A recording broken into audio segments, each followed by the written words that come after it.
My today's topic is forgiveness. Forgiveness is the act of forgiving someone. It's an act showing mercy and kindness towards those who have done wrong. When we forgive someone, we actually excuse him for the wrong he has done to us. But if we do not forgive people, we go against God's will. Think what will happen if God does not forgive us? Our life would become miserable. Every day, knowingly or unknowingly, we hurt many people. What will happen if they do not forgive and forget our mistakes? We shall have no friends and well-wishers, and we will be very unhappy and isolated. But sometimes others hurt our feelings. We feel very bad about that, but we should learn to forgive and forget. In short, forgiveness is a sign of love. It's a very good quality. All humans make mistakes, but only some people possess the quality of forgiveness. Hence, forgiveness is a divine quality. Every religion believes it and preaches it. Sometimes two friends gradually develop enmity between themselves.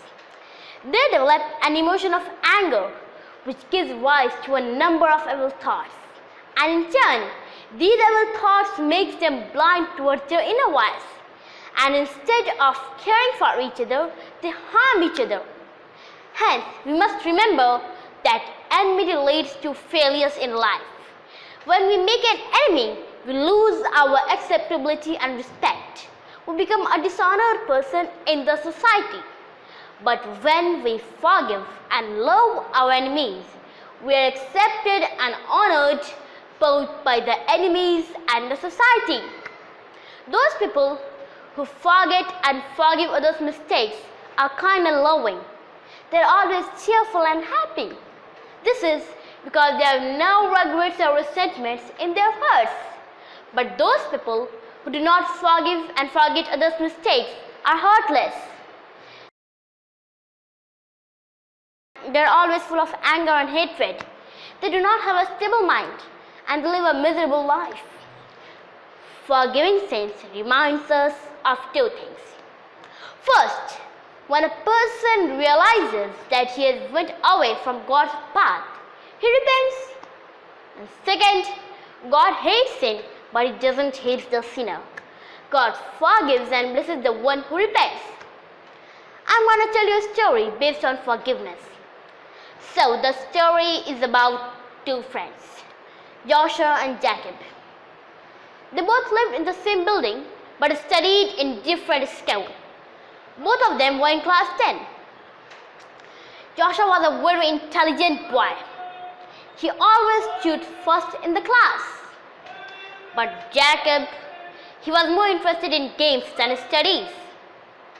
One day in the inter-school sports meet, both the friends were playing a football match against each other. They were playing in the forward position. In the first half of the match, Jacob's team was leading by 1-0. Both the teams were playing excellently. It was worth watching. Fortunately, in the second half, the ball came into Joshua's leg. He passed through all the players and scored a goal.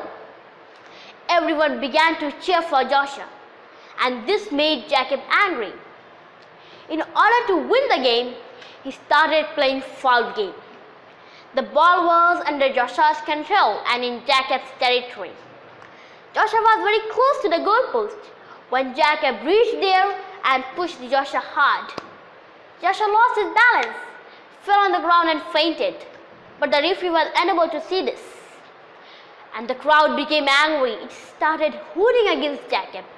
Meanwhile, a stretcher was brought which took Joshua into the dressing room. The game began again. Jacob got the ball. He successfully dribbled the ball into the opposition's territory and scored the second goal for his team. In spite of being victorious, Jacob felt very bad. He felt ashamed of himself. He began to repent for what he had done. Jacob quietly went into the dressing room and began to sob. He felt guilty. He covered his face with both of his hands and began to cry bitterly. Just then, somebody tapped on his back. It was Joshua. He had come there to congratulate him for winning the football match. Jacob stood up, embraced Joshua and said, "Sorry friend, I'm extremely sorry for playing the foul game." At this, Joshua said, "Don't worry about the accident. I'm glad you have realized your mistake, and I'll be your friend forever." Joshua forgave him, and so they remained friends forever. So friends, what is the moral of the story? The moral is that we should forgive others because forgiveness is a divine quality. This story teaches us many things. It teaches us that our attitude should be positive. We should never live with the feelings of revenge. We should forgive all mistakes done to us by others and forgive them. One who can forget and forgive is the real winner everywhere. It's human nature to have anger towards our enemies, but forgiveness is a divine act. Hence, in order to become a good human being, we must inculcate the divine quality of forgiveness within ourselves. Thanks for watching.